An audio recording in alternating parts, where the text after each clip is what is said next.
Hey, good morning, my dear friends and students. I am Sadhna and all of you enjoying mathematics and science with me.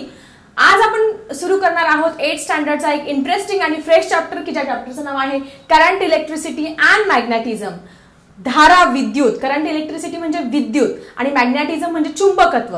आता हा जो topic आहे खूप basic topic आहे, तुम्हाला 8th standard पासून ते 12th स्टँडर्ड आणि पुढे कॉम्पिटिटिव्ह एक्झामसाठी खूप इम्पॉर्टंट आहे. तर काय आहे करंट इलेक्ट्रिसिटी म्हणजे काय, मॅग्नेटिझम म्हणजे काय, हे सगळं छानपैकी समजून घेणार आहोत आजच्या या व्हिडिओमध्ये. पण त्याच्या अगोदर तुम्हाला तुमच्या पुस्तकामध्ये कॅन यू रिकॉल मध्ये काही क्वेश्चन दिलेले आहे. That is first question, very important. Which constituents are present in the atom. जो ॲटम आहे, atom is smallest the smallest particle of an element is called as the atom. सगळ्यांना माहिती आहे कुठल्याही ऑब्जेक्टचा जो सूक्ष्मातला सूक्ष्म कण असतो त्याला काय म्हणत असतो आपण, ॲटम म्हणत असतो. कुठलाही जगामधले कुठल्याही पदार्थाचा. मग हा जो ॲटम आहे, या ॲटम मध्ये कुठले कुठले घटक प्रेझेंट असतात तर तुम्ही सगळं मागच्या स्टँडर्ड मध्ये शिकला आहात की काय काय प्रेझेंट असतात कुठल्याही ॲटम मध्ये. प्रोटॉन, इलेक्ट्रॉन आणि न्यूट्रॉन हे 3 घटक प्रेझेंट असतात. जसं ब्रह्मा, विष्णू, महेश त्या पद्धतीने ॲटम मध्ये काय असतात, प्रोटॉन, इलेक्ट्रॉन अँड न्यूट्रॉन असतात. त्याच्यामध्ये जर प्रोटॉन जर बघितलं कशावरती कोणता चार्ज असतो, हे कॉम्पिटिटिव्ह एक्झामसाठी खूप इम्पॉर्टंट आहे. तुमच्या स्कूल एक्झाम मध्ये सुद्धा विचारतात की प्रोटॉनवरती कुठला चार्ज आहे. So proton having the positive charge, then neutron having no charge, it is neutral. त्याच्यावरती पॉझिटिव्ह नसतो आणि निगेटिव्ह नसतो. तो न्यूट्रॉन काय असतो तुमचा, न्यूट्रल असतो. आणि तुमचा जो इलेक्ट्रॉन असतो त्या इलेक्ट्रॉनवरती असतो निगेटिव्ह चार्ज. मग आता यांची पोझिशन कशी असते बघा बाळांनो. तर प्रोटॉन जो असतो तो ॲटमच्या मध्यभागी असतो, inner in the core of the and atom. Proton काय असतो, मध्यभागी असतो. आणि न्यूट्रॉन पण काय असतो, ॲटमच्या मध्यभागी असतो. प्रोटॉनवरती प्लस, न्यूट्रॉनवरती नो चार्ज. आणि इलेक्ट्रॉन बाहेरच्या कक्षेमध्ये काय करत असतो, रिव्हॉल्व्ह करत असतो. तर अशा पद्धतीने तुम्हाला तुमच्या प्रश्नाचं उत्तर समजलं असेल. Which constant are present in atom, that is proton, electron and neutron. So student, आपला फर्स्ट टॉपिक आहे करंट इलेक्ट्रिसिटी. आपल्या लेसनचं नाव आहे करंट इलेक्ट्रिसिटी. काय आहे electricity? Electricity is nothing but a flow of electron. आता हे नक्की काय आहे? तुमच्या घरामध्ये खूप सारे इलेक्ट्रॉनिक्स गॅजेट्स आहे, इलेक्ट्रिक बल्ब आहे. It is nothing but a flow of electron. त्यानंतर तुम्ही इलेक्ट्रिक बल्ब आहे, तुमचं इलेक्ट्रिक सेल आहेत खूप सारे, तुमचा टीव्ही आहे, फ्रीज आहे, मिक्सर आहे, वॉशिंग मशीन आहे, खूप सारे इन्स्ट्रुमेंट्स आहेत की जे इलेक्ट्रिसिटीवरती चालत असतात. मग आता हे सगळे इन्स्ट्रुमेंट इलेक्ट्रिसिटीवरती चालतात म्हणजे सायंटिफिक दृष्ट्या नक्की काय घडत असतं बाळांनो? It's a flow of electron. साधी गोष्ट आहे की साधी आकाशामध्ये वीज जरी चमकली तरी आपल्याला त्याचं सेन्सेशन होत असतं. कशा पद्धतीने सेन्सेशन होत असतं? We get sensation due to the microscopic small particles. ते जे आकाशात जोरात ज्यावेळेस 2 क्लाउड्स एकमेकांवरती स्ट्राईक होतात त्यावेळेस जोरात विजेचा आवाज येत असतो. त्यावेळेस आपल्या बॉडीला सुद्धा काय होत असतं, हे मायक्रोस्कोपिक जे पार्टिकल्स आहेत त्याचं सेन्सेशन होत असतं आणि आपल्याला समजतं कुठेतरी वीज पडली किंवा कुठेतरी वीज कडाडली. मग त्याच पद्धतीने करंट इलेक्ट्रिसिटी आज आपल्याला इथे समजून घ्यायचं आहे. That is what is current electricity. Electricity और current electricity is nothing but a flow of electron. तो काय असतो, एक इलेक्ट्रॉनचा फ्लो असतो. So student, large current flows when there is a lightning takes place in the sky. आकाशामध्ये ज्यावेळेस वीज चमकते त्यावेळेस काय होत असतं, लार्ज खूप मोठ्या अमाऊंट मध्ये खूप मोठा व्होल्टेजचा चार्ज काय होत असतो किंवा इलेक्ट्रिसिटी काय होत असते, फ्लो होत असते. बिकॉज अर्थ having the positive charge, clouds काय असतात, निगेटिव्ह चार्ज असतात. आणि पॉझिटिव्ह आणि निगेटिव्ह काय होतात, एकमेकांकडे अट्रॅक्ट होत असतात आणि त्यामुळे काय होत असतं, ही वीज चमकत असते. आता हे जे इलेक्ट्रॉन्स आहे, हे इलेक्ट्रॉन्स कुठून कुठे फिरत असतात. The electrons flows from the negative terminal to the positive terminal. So student, I think तुम्हाला करंट इलेक्ट्रिसिटी काय आहे नक्की समजलं असेल. That is flow of electron is called as a current electricity. साधी सोपी गोष्ट आहे की तुम्ही बटन दाबल्यानंतर तुमचा फॅन का चालू होतोय, बटन दाबल्यानंतर तुमचा इलेक्ट्रिक बल्ब का चालू होतोय किंवा तुमचं फ्रीज का चालू होतंय, मिक्सर का चालू होतंय, याच्यामागे आहे सायंटिफिक रिझन.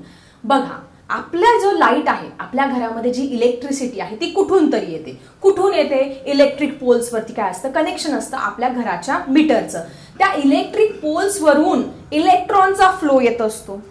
त्या वायरचं कनेक्शन असतं, ते आपल्या मीटरमध्ये येत असतं. ते मीटर ज्यावेळेस ऑन करतात त्यावेळेस तो सप्लाय आहे आपल्या घरामध्ये येत असतो. आणि ज्या वेळेस आपण फॅनचं बटन स्विच ऑन करतो मग ती जे वायर्स असतात ज्या तुमच्या स्विच बोर्ड पासून ते तुमच्या फॅन पर्यंत ज्या वायर्स असतात त्या वायर्स मध्ये काय होत असतं, कंटिन्युअस इलेक्ट्रॉनचा फ्लो होत असतो from switch to that end point of the fan. म्हणजे electron from negative terminal to positive terminal अशा पद्धतीने इलेक्ट्रॉनचा एक फ्लो होत असतो आणि तो फ्लो झाल्यामुळे आपण बटन दाबल्या दाबल्या काय होत असतं, आपला फॅन चालू होत असतो किंवा बटन दाबल्या दाबल्या इलेक्ट्रिक बल्ब चालू होत असतो.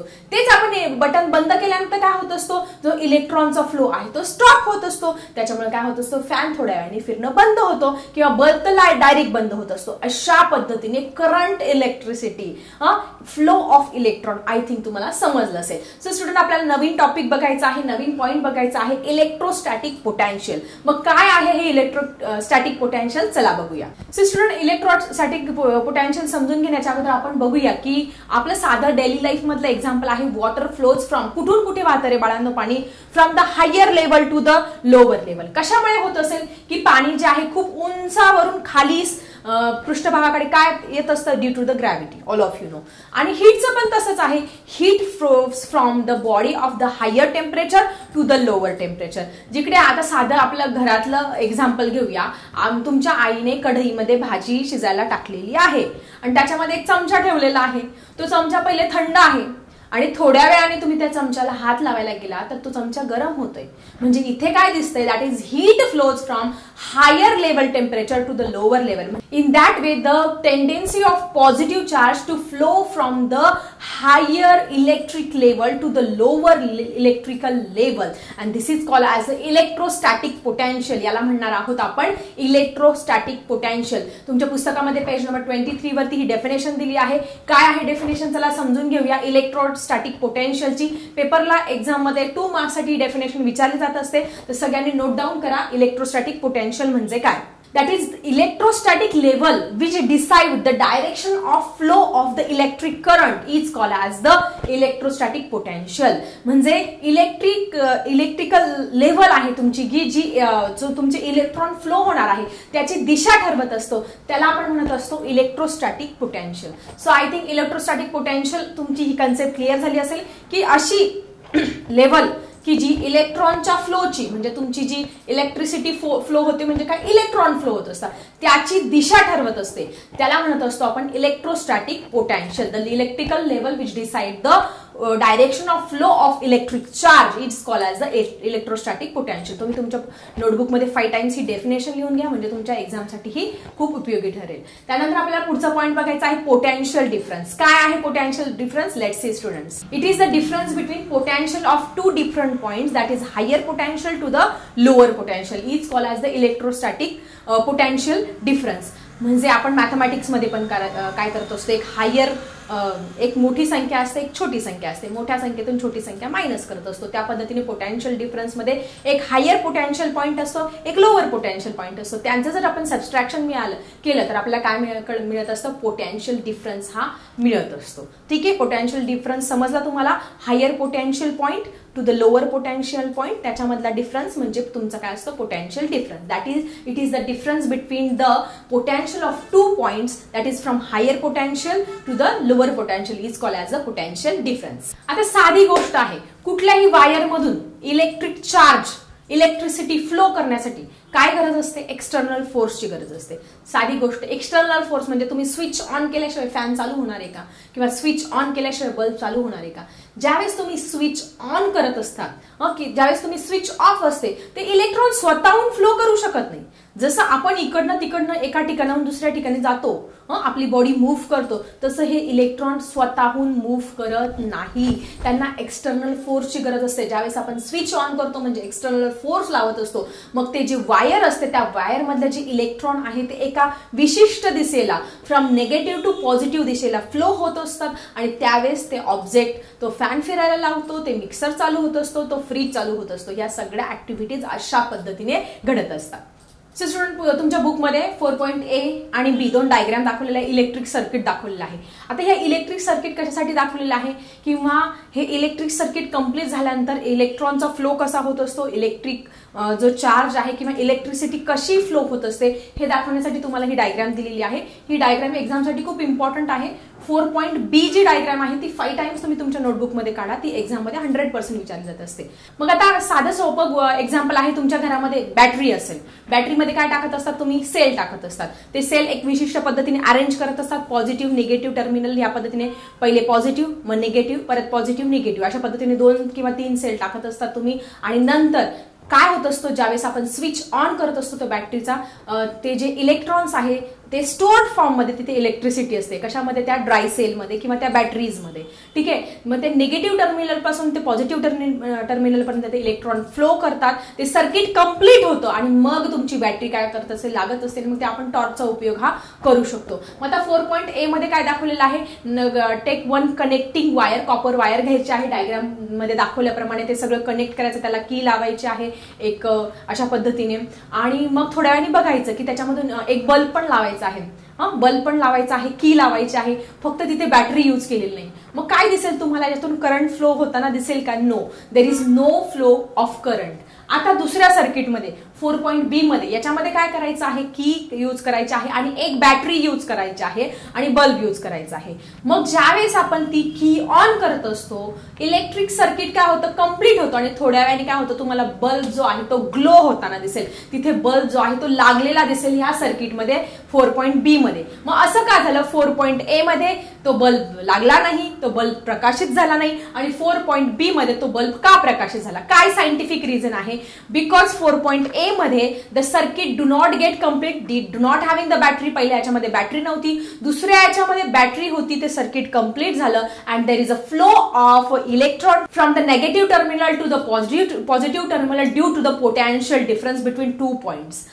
जे 2 एंड्स आहेत ड्राय सेलचे किंवा कुठल्याही बॅटरी तिथे यूज केली होती, त्याच्यामधला जो पोटेन्शियल डिफरन्स आहे त्याच्यामुळे काय झाला, एक सर्किट कंप्लीट झालं आणि निगेटिव्ह कडून पॉझिटिव्ह कडे इलेक्ट्रॉनचा फ्लो झाला आणि अशा पद्धतीने त्यामुळे काय झाला, तिथला बल्ब जो आहे तो ग्लो झाला, तो बल्ब प्रकाशित झाला. So this is most important diagram for the exam. इथे तुम्हाला प्रश्न विचारले जाऊ शकतात किंवा ही डायग्राम जी आहे ती एक्झाम मध्ये विचारली जाऊ शकतात. So note down in your notebook. So student, ह्या डायग्राम वरून, या सर्किट वरून आपल्याला काय समजलं, there is no current flows because there is no cell, no potential difference पहिल्या 4.A मध्ये. आणि 4.2 मध्ये दॅट इज 4.1च्या B मध्ये there is complete circle, there is a presence of battery, there is a potential difference, that why bulb is glow. So अशा पद्धतीने हे scientific reason तुम्हाला समजलं असेल. आता हे जे पोटेन्शियल डिफरन्स आहे ते पोटेन्शियल डिफरन्स काढण्याचं एक युनिट आहे की ज्या युनिटचं नाव आहे volt, which is shown by the V.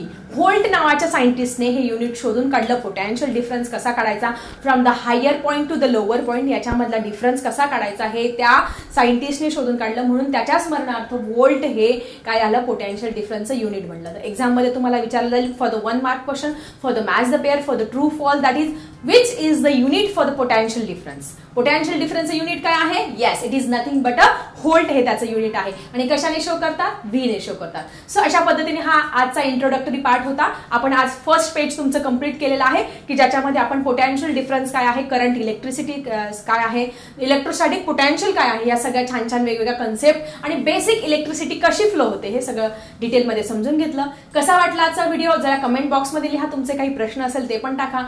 चला भेटूया अशाच इंटरेस्टिंग टॉपिकसह नेक्स्ट व्हिडिओमध्ये. आता मी थांबते. Bye everyone.